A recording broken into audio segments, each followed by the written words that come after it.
et bienvenue dans la série Beyond Arctic Frontiers ou Au-delà des frontières arctiques. Je suis votre hôtesse, Aliénor Perfit du Forum d'intelligence politique. Nous sommes rejoints aujourd'hui dans notre épisode 4 par Madame Claude Véron-Réville, envoyée spéciale pour l'Arctique et chef de la division pour les relations avec les pays d'Europe occidentale, arctique et régionale de l'Union européenne. Madame, puis-je vous appeler Claude? Je vous souhaite la bienvenue dans cet épisode et merci d'être avec nous aujourd'hui. Avec grand plaisir, oui, vous pouvez m'appeler Claude. Merci.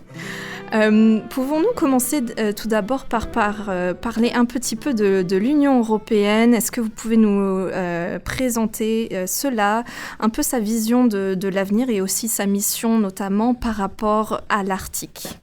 Bon, c'est un vaste sujet. Je ne sais pas combien de temps j'ai pour répondre à cette grande question. Ce que je peux dire, c'est que l'Union européenne, c'est plus qu'une organisation internationale. C'est quand même un projet d'intégration.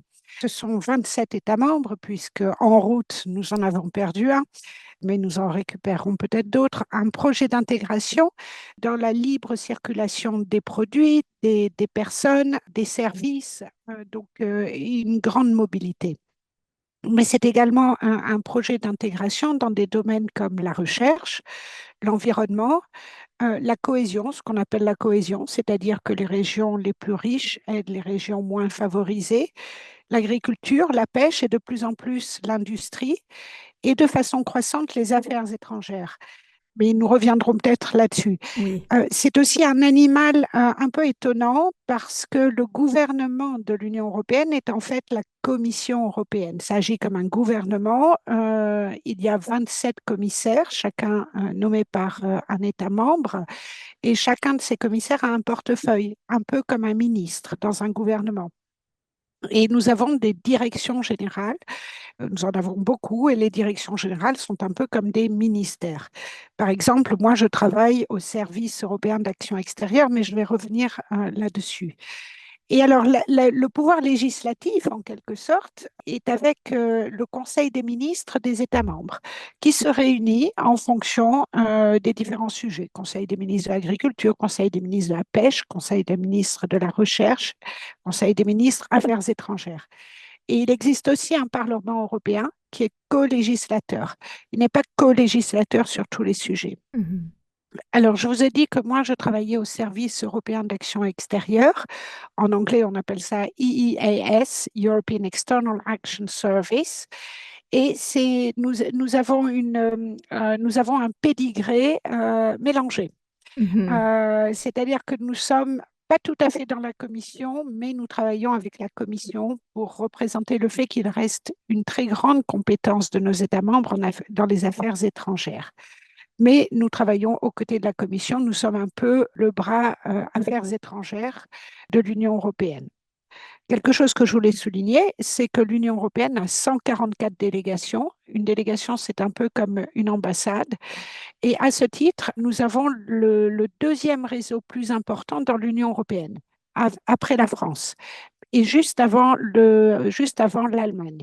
Donc, c'est un réseau de 144 délégations ou missions à l'étranger, c'est considérable.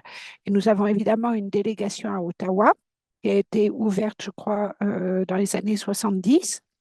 Également, au Canada, nous avons un bureau au Québec. Donc, à Montréal, voilà, précisément, qui est chargé des relations avec l'Organisation de l'aviation civile. Donc, c'est un peu notre fierté, ce réseau à travers le monde. C'est ce qui fait un peu notre force de frappe. Maintenant, vous m'avez posé une grande question. Quelle est la vision de l'Union européenne? Je dirais, ensemble, nous sommes plus forts. Résumerai la vision de l'Union européenne. La vision de l'Union européenne, c'est un projet démocratique, c'est un projet de cohésion et de connexion. Voilà comment moi je le résumerai. Tout a commencé avec le marché intérieur, de plus en plus intégré, et nous avons des projets phares comme Erasmus. Je ne sais pas si vous avez entendu parler d'Erasmus, Oui. c'est les étudiants sans frontières à Oui. l'intérieur de l'Union européenne. Nous avons aussi des cartes de protection sociale qui peuvent être sans frontières. Ça aussi, c'est très important pour les étudiants, pour les citoyens. Nous avons des projets de recherche Horizon qui sont des projets phares. Nous avons une réponse commune au Covid à Mhm. travers des achats groupés, des appels d'offres groupés pour les vaccins, Mhm. qui a permis une très large couverture de vaccination, une solidarité sanitaire et qui a permis un soutien aux économies de nos États membres dans ce moment de fermeture de beaucoup de commerces et d'entreprises. Aujourd'hui, quelles sont les priorités de l'Union européenne? Je crois que les mots très importants restent sécurité. Évidemment, nous avons le conflit dans l'Ukraine voisine avec la Russie comme agresseur, la Russie qui est une menace. Il y a la compétitivité, donc sécurité, compétitivité et soutenabilité, Mhm. qui reste un fil rouge dans notre action Union européenne. Super, merci beaucoup. Est-ce que vous pouvez peut-être faire pour nos auditeurs un petit point sur l'histoire de l'Union européenne et son implication plus spécifiquement dans la région de l'Arctique? L'Union européenne regardait l'Arctique, mais c'était vraiment la périphérie de la périphérie jusqu'à il y a quelques décennies. Mm. Mais tout a changé au moment de l'adhésion de la Finlande et de la Suède en 1995.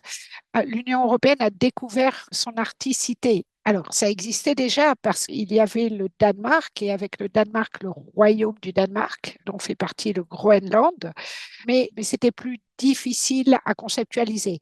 Avec l'adhésion de la Finlande et de la Suède, l'Union européenne a commencé à regarder plus au nord. L'adhésion de ces pays veut dire qu'il y a eu des enveloppes spécifiques de cohésion pour ces pays pour soutenir le Grand Nord. Ça veut dire qu'il y a eu aussi des régimes spécifiques pour l'agriculture du Grand Nord, par exemple. Évidemment, nous avons regardé le secteur de la pêche différemment avec l'adhésion de la Finlande et de la Suède. Mais au départ, on avait un peu des difficultés à avoir une approche cohérente et structurée vis-à-vis de ce Grand Nord. Ça a commencé par la dimension nordique. La politique de l'Union européenne regardait la dimension nordique, mais c'était plus un organisme pour pouvoir coopérer aussi avec la Russie. Ça restait assez limité. Mm. Mais au fur et à mesure, il est devenu évident qu'on devait aller plus loin dans la politique de l'Union européenne vis-à-vis de l'Arctique, parce que finalement, on avait trois États membres qui étaient arctiques, le Danemark par le biais du Groenland, la Finlande et la Suède, mais nous avions également deux États associés très étroitement, qui sont la Norvège et l'Islande. Ce qui veut dire que le facteur Bruxelles s'appliquait. Le facteur Bruxelles, c'est la puissance normative de l'Union européenne. Ces normes et ces standards s'appliquent aux États membres, mais aussi aux États associés. Il y avait une politique de cohésion et de connexion qui s'appliquait aussi à l'Islande, à la Norvège. Politique de recherche, Islande et Norvège rejoignaient Horizon, qui est notre grand programme de recherche. Et donc, une première stratégie arctique a été publiée en 2008. Alors, c'était un peu de briques et de broc, je dirais. Ça citait les différents domaines où on intervenait. C'était à la demande de la Finlande, je crois. Mm. Et cette politique arctique a été mise à jour un peu tous les 4 ans, en fait, en 2012, en 2016 et la dernière fois en octobre 2021. Voilà. Et en octobre 2021, c'est la stratégie arctique où on a reconnu qu'il y avait un sujet de sécurité dans l'Arctique, sans exagérer ce sujet sécurité, mais on a mis également extrêmement en avant l'importance des partenariats internationaux avec le Arctic Council, le Conseil arctique, bien sûr, mais également dans nos relations bilatérales avec un certain nombre de pays. D'accord. Et est-ce que du coup on peut espérer recevoir la prochaine update cette année? Alors, cette année, non, je ne crois pas. D'abord parce qu'une révision ou enfin, finalement, mettre à jour une stratégie arctique, c'est comme sortir une nouvelle stratégie arctique. Oui. C'est un processus très long qui suppose la consultation très large. Un peu comme le Canada l'a fait pour Mhm. sa nouvelle politique étrangère pour l'Arctique. Le Canada a consulté beaucoup avec les différents territoires, avec les différentes provinces, avec les populations autochtones. Nous aussi, nous devons faire ça. Nous devons consulter en interne avec tous nos services. Il faudrait consulter avec les États membres, mais il faudrait aussi lancer une consultation publique pour avoir l'avis des régions du Nord, du Grand Nord, qui peuvent avoir un avis différent de leur capitale. Il faudrait il faudrait consulter les communautés autochtones, il faudrait consulter les communautés scientifiques, les organisations non gouvernementales. Donc, c'est un processus assez long. Ça, c'est la première raison. La deuxième raison, c'est qu'il faut trouver un nouvel angle d'approche à une telle stratégie. Peut-être pas un angle d'approche totalement différent, mais il faut décider de changer l'approche. Nous n'en sommes pas là. Je n'exclus pas que ça intervienne à terme. D'accord, merci beaucoup. Est-ce que nous pouvons peut-être nous pencher un petit peu plus dans votre mandat spécifique? Je serais curieuse de savoir quelles sont les 3 plus grandes priorités que vous avez et qui vous tiennent tout particulièrement à cœur d'avancer. Alors, ce sont 3 priorités qui existent déjà, mais 3 mots qui résonnent beaucoup pour moi, qui sont, je les ai cités, c'est cohésion, connexion, et je rajouterai un troisième terme qui est de l'humain. Le Groenland a pris la présidence du Conseil de l'Arctique au nom du Royaume du Danemark. Les présidents groenlandais, présidents au sein du Conseil arctique, ont annoncé qu'ils voulaient remettre l'humain au centre du Conseil arctique. Je pense que c'est très important, effectivement, que ce soit la consultation de ces populations, mais penser à leur bien-être, penser au développement des régions pour leurs bénéfices est extrêmement important. Mais il y a un mot qui revient constamment, c'est le mot sécurité. Et alors, pour nous, Union européenne, c'est sécurité au sens large. Il y a la sécurité humaine, donc ça peut être la santé, très important, la santé mentale, notamment mise en avant par nos collègues inuits. La sécurité face aux catastrophes naturelles, qu'on parle des feux de forêt ou de la fonte du permafrost. La sécurité des connexions est essentielle. On ne peut pas risquer l'isolement de certaines régions. Alors nous, en Europe, on pense immédiatement à l'Islande et au Groenland, qui sont des régions qui, si elles sont coupées de connexion, sont en difficulté très grave. Oui. Mais bien sûr, au Canada, le Canada étant un territoire tellement immense, les connexions à l'intérieur même du Canada sont très importantes, j'imagine. Oui. Donc ça, c'est très important. Je vais parler aussi de sécurité de l'approvisionnement est essentiel. L'approvisionnement pour ces régions arctiques et l'approvisionnement pour nous, Union européenne, nous allons dépendre de ces régions dans beaucoup de domaines. Et la connexion, puisque j'ai parlé des connexions, les connexions nord-sud, mais les connexions nord-nord peuvent être une sécurité additionnelle pour tout le monde. Voilà. Donc, cohésion, connexion et humain, et penser toujours sécurité au sens large. On dit beaucoup en anglais comprehensive security, holistic security. Je pense que ce sont des termes que nous pouvons reprendre aussi en français, sécurité holistique. Oui, non, tout à fait. Vous touchez justement beaucoup de points que je voudrais développer un peu plus avec vous dans la suite de cet entretien. Tout d'abord, je voulais parler, puisque vous avez mentionné vraiment les pays scandinaves, est-ce que vous pouvez développer un peu plus quelle est la place de ces pays dans les discussions? Comme ils sont membres bien évidemment de l'Union européenne, mais aussi sont des pays de l'Arctique, quelle est leur implication dans ces discussions, pardon. Dans ces discussions. Alors, pour moi, ces pays, je les qualifierais de primus ou primi inter pares. C'est-à-dire qu'ils sont États membres, donc à ce titre, les autres États membres doivent également être respectés. Tous nos États membres sont égaux. En même temps, ce sont les pays arctiques, c'est eux qui justifient l'arcticité de l'Union européenne. Et bien sûr, nous ne pouvons rien faire sans les consulter avant parce qu'ils ont la connaissance. Oui. Voilà. Ils ont la connaissance. Alors, ça commence par ça, ils ont la connaissance. C'est eux qui, je donne un exemple, il y a une connaissance dans le domaine des brises-glaces, un sujet très important pour le Canada aussi. La Finlande a une connaissance technique considérable en matière de brise-glace parce que la baie à l'intérieur de la Finlande, entre la Finlande et la Suède, est gelée. L'entièreté de la baie est gelée, pas toute l'année, mais l'entièreté de la baie est gelée. Donc, les brise-glaces sont une question de survie pour la Finlande. Un autre exemple est bien sûr leur connaissance du terrain, des moyens de survie. Alors, on le voit très bien en matière militaire. Là encore, les armées finlandaises ont acquis une connaissance d'une valeur considérable, mais aussi celle de la Suède, du Danemark. Le Danemark a acquis une connaissance du terrain grâce au Groenland qui est considérable. Ces pays ont également, nous le reconnaissons dans notre stratégie arctique, ils ont la responsabilité première en matière de gestion, de gouvernance de l'Arctique. Et ça, nous le reconnaissons.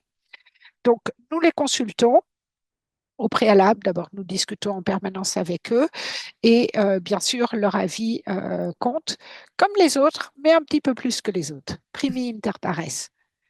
Oui, c'est très logique. Je voulais revenir un petit peu sur une entité que vous avez mentionnée un peu plus tôt dans notre conversation, c'est le Conseil de l'Arctique, donc Arctic Council. Je voulais savoir quel est le rôle que l'Union européenne a vis-à-vis de ce conseil, parce que j'avais relevé notamment que l'Union est candidate à être membre observateur depuis 2013, il me semble, et qu'il n'y a pas eu de décision finale prise à ce sujet. Est-ce que vous pouvez nous partager un peu où est-ce que nous en sommes dans ce processus?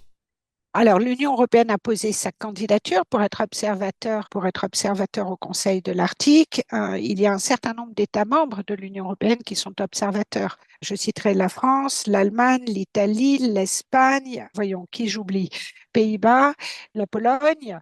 Et il y a un certain nombre de pays, la Belgique, je crois, il y a un certain nombre de pays qui aspirent également à devenir observateurs à un moment, même s'ils n'ont pas déposé leur demande formellement, l'Estonie ou la République tchèque.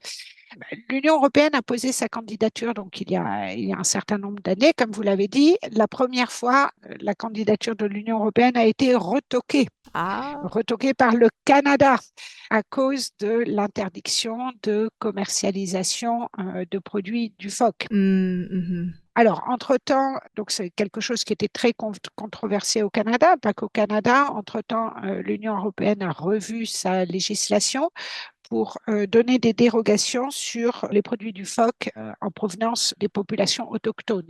Donc, ceci est totalement autorisé dans l'Union Oui. européenne, moyennant un étiquetage, mais c'est autorisé. L'Union européenne a par la suite proposé à nouveau sa candidature et cette fois-ci, elle a été retoquée par la Russie. Voilà, qui ne tenait pas spécialement à ce que le groupe des pays occidentaux et notamment l'Union européenne accède à ce statut d'observateur. Alors, pour l'instant, nous avons un statut d'observateur de facto et c'est un statut qui nous permet finalement de participer au même titre que les observateurs aux travaux du Conseil arctique. Et la Commission européenne est présente dans beaucoup de groupes de travail du Conseil arctique. Elle fait beaucoup de propositions et nous sommes un soutien efficace du Conseil arctique. Voilà. Ce n'est pas le. Maintenant, si vous me demandiez, avez-vous l'intention de pousser à nouveau votre candidature, ce n'est clairement pas le moment dans la configuration géopolitique, car il faudrait un accord de tous les États membres de l'Arctique. Et à ce stade, ce n'est pas le moment de demander l'accord d'un État membre de l'Arctique en particulier. Mhm. Ouais, je comprends. Merci beaucoup. Avant de nous lancer un peu plus dans les sujets de sécurité et défense qu'on a un peu mentionnés plus tôt, je voulais que nous abordions un petit peu le EU Arctic Forum and Indigenous Peoples Dialogue qui a eu lieu le 26-27 juin 2025 en Finlande et auquel vous aviez notamment participé pour modérer justement ce panel sur Arctic Cooperation. Est-ce que vous pouvez nous partager quels étaient les sujets que vous avez abordés avec les panélistes et également leurs perspectives, insights, comme on dit en anglais? D'accord. Bon, tout d'abord, donc l'Union a organisé ce forum en Laponie. C'est un forum en Laponie finlandaise. C'est un forum qu'elle organise tous les ans depuis quelques années déjà. Et l'objectif, c'est de montrer ce que l'Union européenne peut faire dans la région, puisque, comme je l'ai dit, l'Union européenne a beaucoup de liens, a beaucoup de raisons d'être active dans l'Arctique. La beauté de ce forum, c'est qu'il se passait donc en Laponie, en été, dans la forêt boréale, juste à côté des terres Samis. Donc, nous avons eu une très importante présence représentant du peuple Sami. nous avons pu échanger avec eux. L'intérêt aussi de ce forum, c'est qu'il est lié immédiatement avec le dialogue de l'Union européenne, avec la jeunesse arctique et avec les organisations autochtones. Donc, il y a un dialogue avec la jeunesse arctique et il y a un dialogue avec les populations autochtones qui a lieu en parallèle, et les organisations de jeunesse et les organisations autochtones sont partie prenante dans le forum et interviennent dans tous les panels. Ça a donné pour ce qui est de mon cas, ça a donné un panel très équilibré. J'étais la modératrice. Voilà. Et dans ce panel qui était à propos de la coopération internationale, il y avait le président groenlandais, donc des senior Arctic officials du Conseil de l'Arctique. Il y avait les ambassadeurs arctiques de la Finlande, de la Norvège, de l'Islande. Il y avait l'ambassadrice adjointe pour la Suède. Et bon, le Danemark n'était pas présent, mais comme le Groenland était présent, ça suffisait. Et il y avait le Circumpolar, les Intercircumpolar Council. Oui, c'est le Inuit Circumpolar Council. Oui, qui représente les populations inuites autour de la calotte polaire, qui étaient présentes aussi. Donc, ce panel a parlé de coopération. Bon, sans surprise, le Groenland, enfin le représentant groenlandais ainsi que le Circumpolar Council ont beaucoup parlé de l'importance de consulter les populations autochtones dans toutes les décisions et de les considérer aussi comme des partenaires à part entière pour nous, Union européenne, mais également pour les différents États qui discutent. Les relations de l'Union européenne avec l'Arctique son partenariat international ont aussi été abordés. Évidemment, les États arctiques ont rappelé que la gouvernance de l'Arctique est d'abord la responsabilité des pays arctiques, ce que nous ne contestons pas. Au contraire, nous sommes totalement d'accord. Et ils ont rappelé l'importance des coopérations internationales, notamment dans les domaines de l'environnement, du changement climatique et de la science. Bon, moi, ce que j'ai souligné, c'est que les coopérations internationales de l'Union européenne ne s'arrêtent pas au Conseil de l'Arctique. C'est plus vaste que ça. L'Union européenne développe des relations bilatérales avec la Norvège, avec l'Islande, avec le Canada, durant lesquelles nous discutons des politiques arctiques. Voilà un petit peu ce que nous avons discuté lors de ce panel. Durant la conférence, durant le forum, je crois qu'il y avait des représentants canadiens de Yellowknife qui étaient présents. Voilà. Oui, j'ai vu ça sur le programme, ça faisait plaisir à voir. Est-ce que vous pouvez nous parler un petit peu, pour revenir sur ces questions de sécurité et défense, un petit peu de la vision de la politique de sécurité et de défense commune dans la zone arctique, et puis aussi peut-être celle de la politique étrangère de sécurité commune à propos de justement cette région? Alors ça, c'est un peu une question difficile parce que l'Arctique n'est pas un chapitre de notre politique étrangère et de sécurité, même si c'est un sujet que nous abordons. Il est mentionné dans différents documents de notre politique étrangère et de sécurité, mais c'est un sujet commun avec la Commission. Donc, pas seulement politique étrangère et de sécurité. Finalement, notre politique étrangère et de sécurité, c'est de développer des partenariats internationaux, de mettre l'Arctique au cœur de nos discussions de partenariat, comme je l'ai dit, avec l'Islande, la Norvège, le Canada. Nous en discutons également avec le Royaume-Uni, par exemple, puisque le Royaume-Uni a développé également une politique arctique. Maintenant, en termes de sécurité elle-même, c'est une politique, la politique sécuritaire dans l'Arctique est une politique en création, je dirais, plus qu'en devenir. Nous parlons de plus en plus de sécurité dans l'Arctique avec nos partenaires internationaux et nous mentionnons la sécurité arctique dans le nouveau pacte océan qui vient d'être adopté par l'Union européenne. Une reconnaissance que la vulnérabilité de l'Arctique doit être prise en compte, que l'Arctique pourrait être impacté par ce qui se passe dans d'autres régions et la sécurité des câbles, qu'on appelle les flottes fantômes, les Shadow Fleet, qui sont les Shadow Fleet russes, doivent être surveillées, que la sécurité de l'approvisionnement en pêche et l'approvisionnement en terres rares dans l'Arctique sont également essentielles. Mais des actions concrètes en termes de sécurité au sens de sécurité plus hard security ou de sécurité classique devrait quand même encore être identifié. Nous n'en sommes pas là. L'Union européenne, dans ce domaine, agit comme un facilitateur, je dirais un peu comme un cheerleader. Voilà, nous sommes là pour soutenir nos États membres et comme notre politique de sécurité est en pleine croissance, de sécurité et de défense est en pleine croissance, puisque nous soutenons, je cherche mes mots en français, joint procurement, les appels d'offres conjoints dans le domaine de l'armement, par exemple. Évidemment que ça pourrait bénéficier le Grand Nord ou des actions dans le Grand Nord. Nous soutenons également beaucoup des actions de mobilité militaire. Ça, c'est un grand sujet chez nous, la mobilité militaire, d'autant que maintenant, la Norvège, la Finlande et la Suède sont tous les trois membres de l'OTAN. Ça signifie qu'il faut pouvoir assurer le passage de matériel militaire entre ces trois pays, ce qui suppose par exemple de travailler sur des réseaux ferroviaires compatibles, ce qui suppose également de revoir les équipements dans les ports, de revoir les routes, éventuellement de désigner d'autres aéroports comme prioritaires. Pour le militaire, mais également pour le civil. Ça, c'est l'avantage. Quand c'est bon pour des infrastructures militaires, c'est bon pour les infrastructures civiles. Oui, tout à fait. C'est la question du dual use. C'est un terme qu'on utilise beaucoup ici au Canada. Voilà.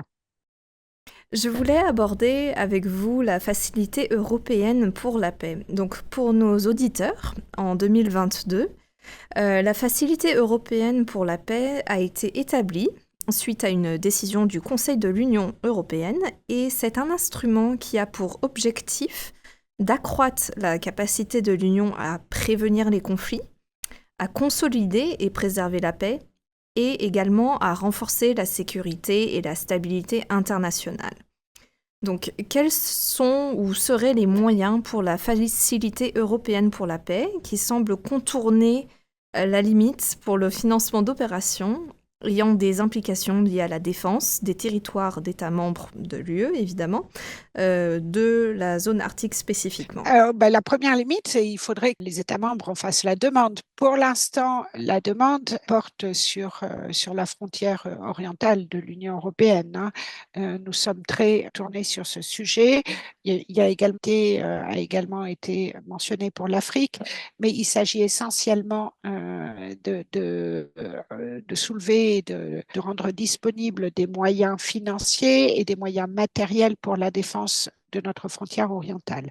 Il n'a pas été question à ce stade d'utiliser ce programme une partie d'un État membre dont la souveraineté pourrait être menacée.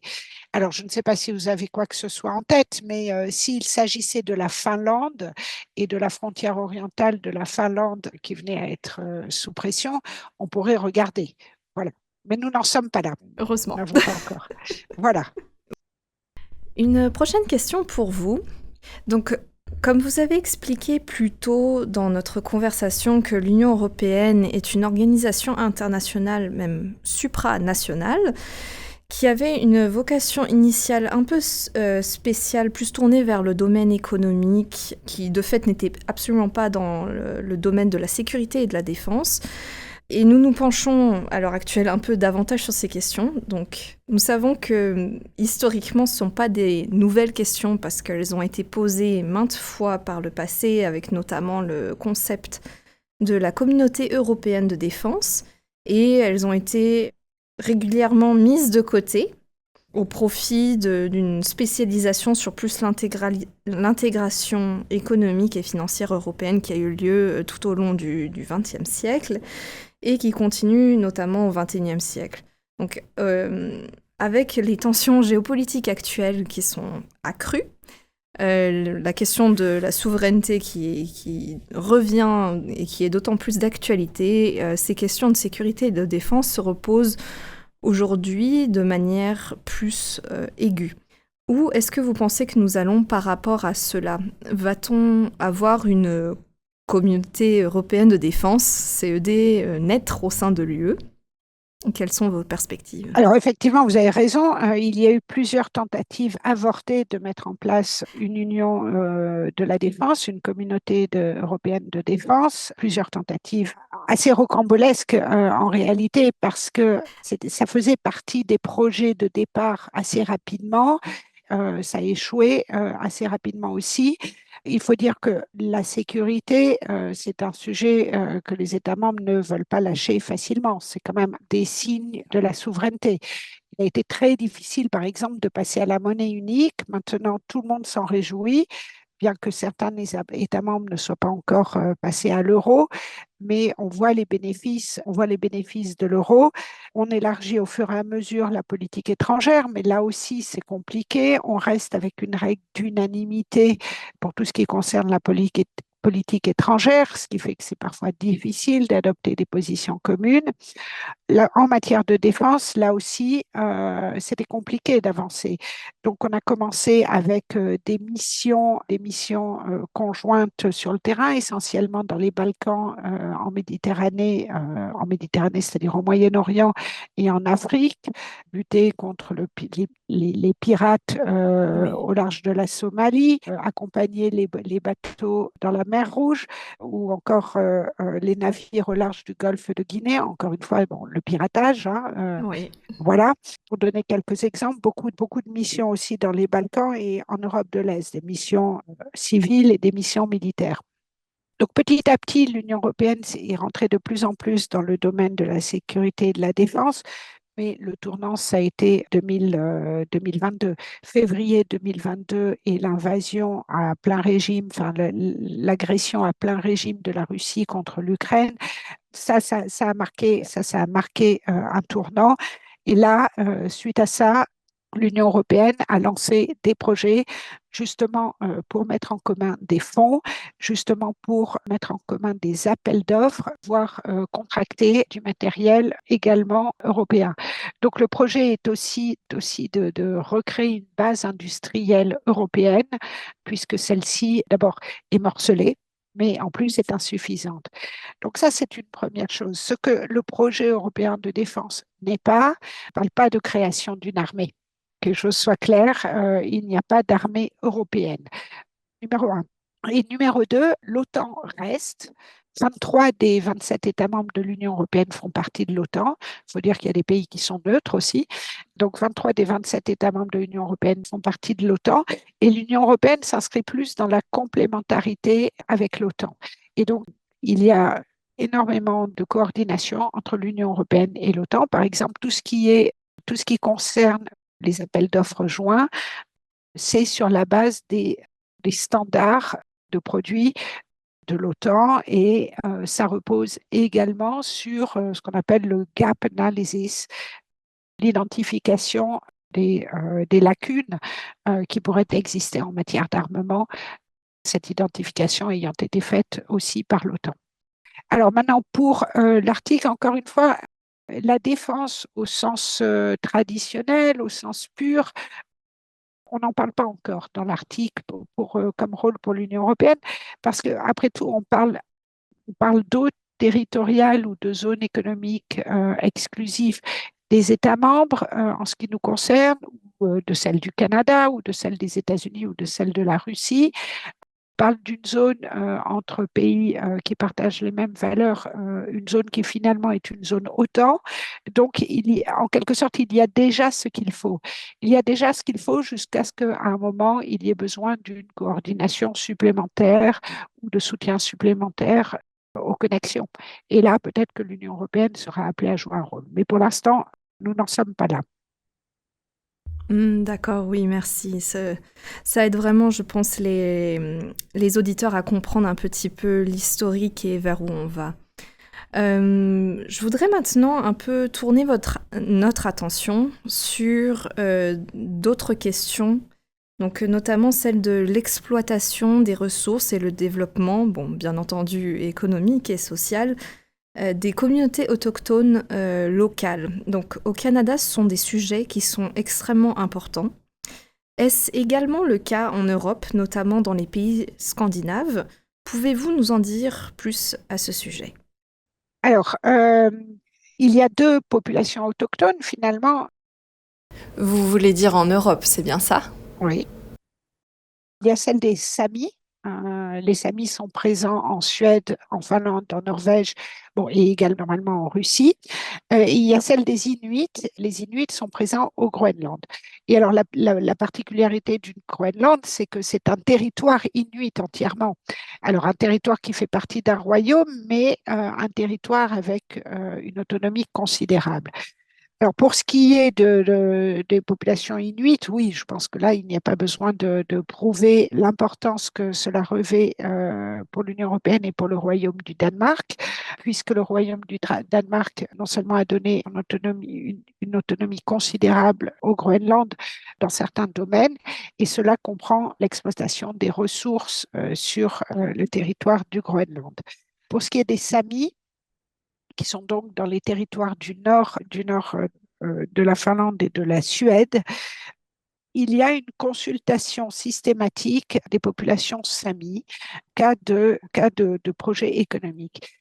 Alors, le fait est que les intérêts ou les dynamiques entre les Inuits du Groenland et entre les populations samis sont très différentes, les dynamiques économiques, parce que le Groenland a très bien compris l'intérêt de pouvoir exploiter les ressources au Groenland, qu'il s'agisse de ressources énergétiques, hydrauliques, hydropower ou hydrogène à l'avenir, halieutique, évidemment halieutique, ça va sans dire, mais également des terres rares.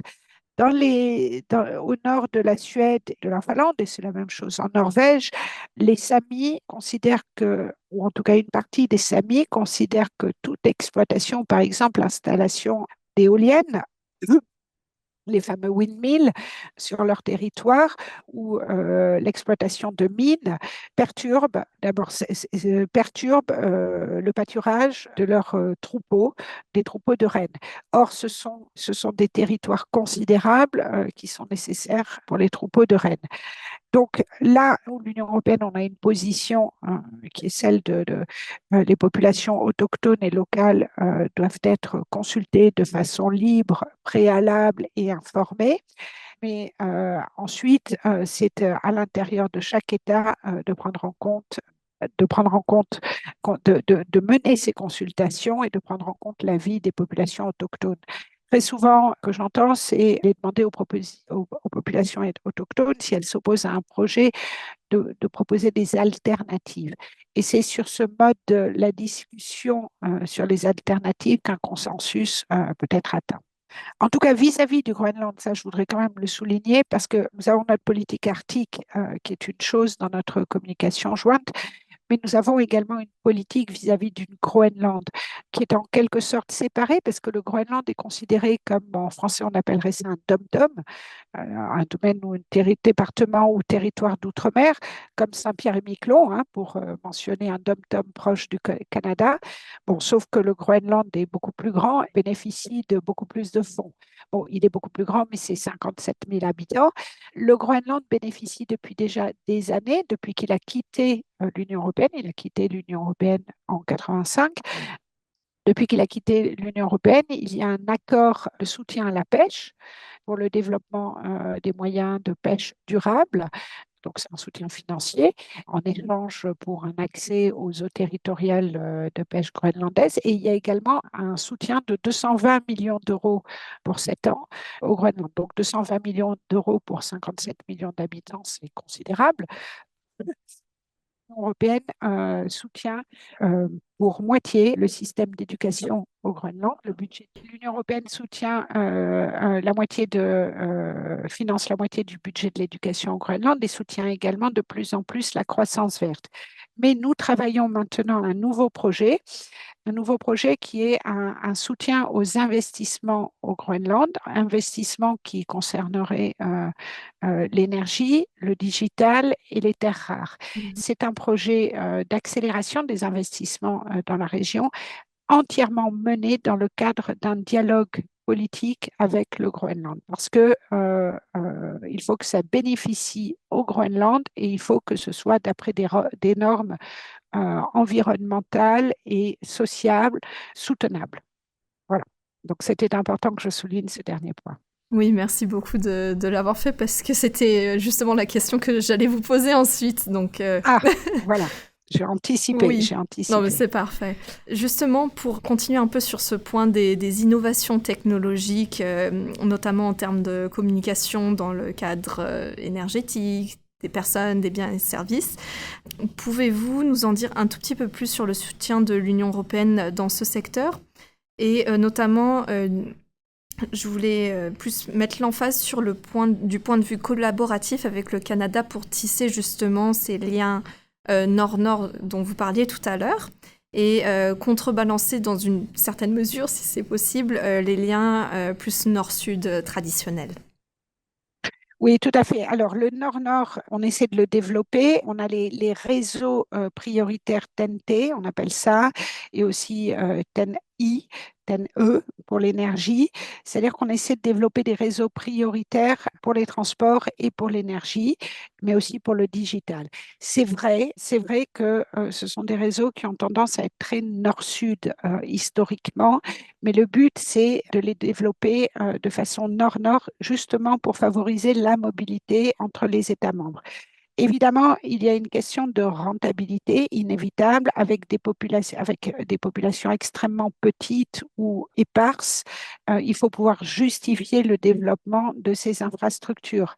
Mais il y a des pôles dans chacun des pays du Nord, et là je parle des pays européens, il y a des pôles de développement, que ce soit Kiruna, Narvik, bon là je parle Norvège, Suède, peut-être que Narvik est connu aussi au Canada parce qu'il y a eu la fameuse bataille de Narvik pendant la Deuxième Guerre mondiale. Kiruna, ça a été c'était le producteur de fer le plus important en Suède, c'est pour ça que d'ailleurs les Allemands, les nazis voulait rentrer par le port de Narvik, c'était pour mettre la main sur les mines de fer suédoises. Il y a des pôles de développement dans le nord de la Finlande aussi. Et donc, on essaie de développer ces connexions de façon intelligente. Alors, les connexions digitales aussi sont très importantes. Ensuite, on essaie de développer les connexions et on va regarder avec l'Islande, qui est un partenaire très étroit avec lequel nous renforçons encore davantage notre partenariat pour voir comment nous allons devoir discuter à un moment de renforcer la sécurité digitale de l'Islande. Même chose avec le Groenland. Donc tout ceci est très important. Avec le Canada, c'est discuté dans le cadre des alliances et du partenariat entre l'Union européenne et le Canada. Et donc là, je ne suis pas experte en la matière, sont plus des domaines transport ou des domaines de coopération digitale, mais je pense qu'on regarde comment coopérer nord-nord de façon plus étroite. C'est une très grande demande aussi des peuples, pas seulement autochtones, mais des populations locales qui vivent dans le nord. Et je crois que c'est important au moment où la fonte des glaces fait que la navigation risque de s'intensifier dans ces régions.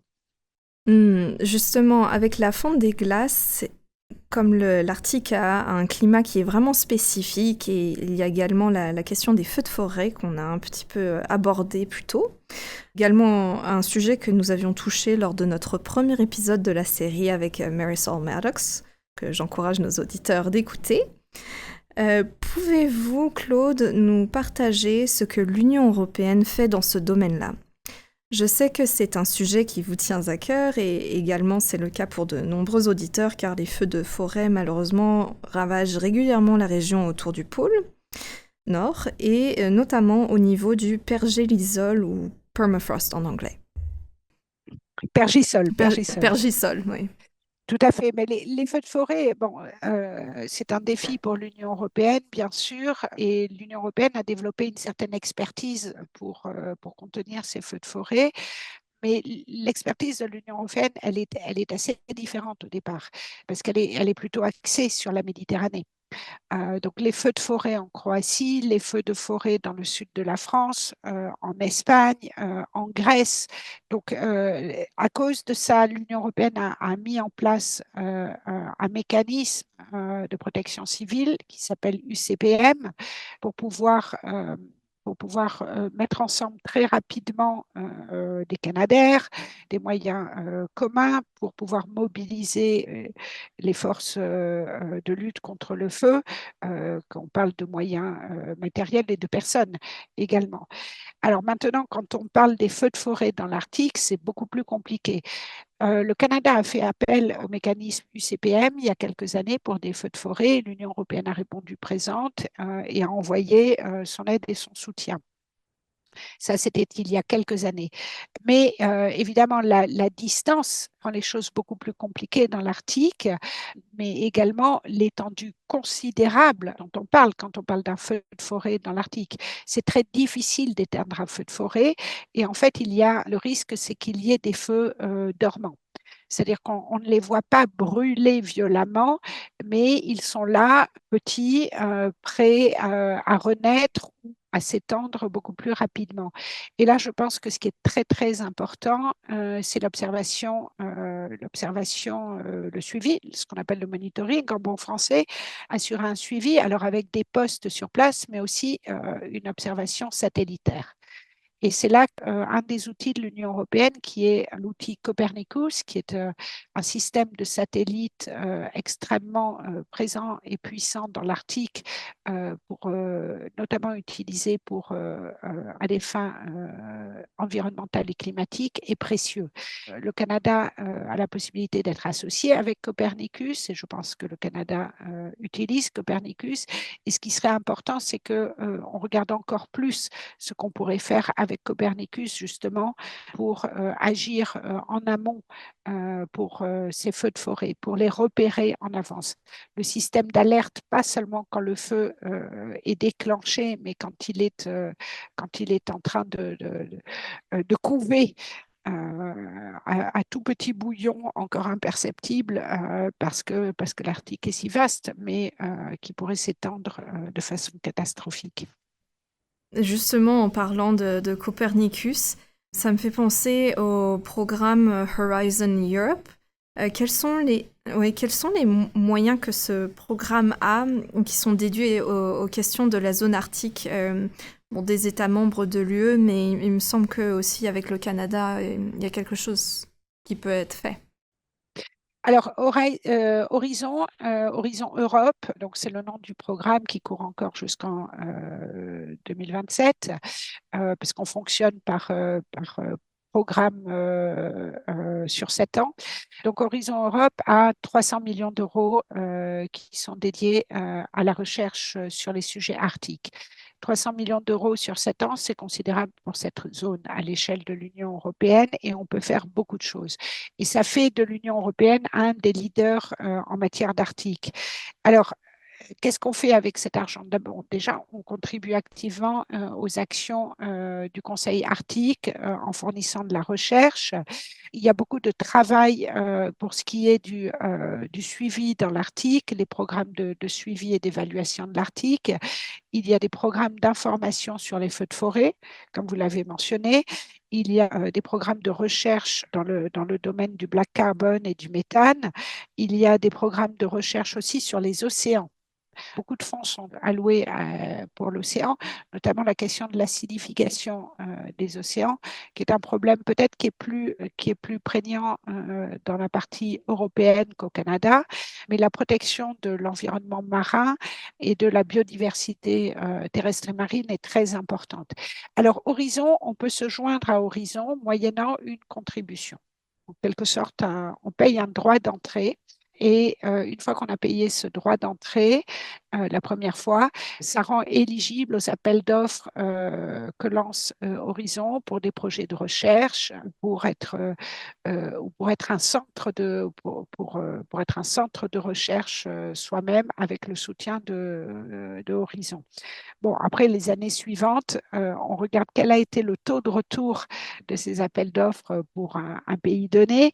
Et s'il y a un taux de retour considérable, il y a des chances que le droit d'entrée augmente un petit peu. Mais il y a beaucoup d'États tiers qui sont étroitement associés à Horizon de cette façon. Et justement, pour tirer un peu plus le fil du point de vue de la recherche, donc est-ce que le Conseil européen de la recherche coordonne actuellement des efforts liés aux questions scientifiques de l'Arctique, peut-être en lien avec Horizon Europe?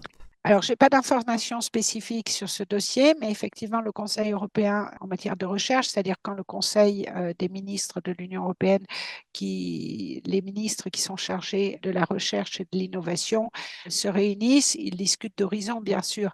Je ne sais pas si en ce moment particulièrement ils discutent de l'Arctique, parce qu'il y a eu une révision de notre programme Horizon, puisque le programme Horizon se déroule sur 7 ans. Évidemment, il y a des mises à jour.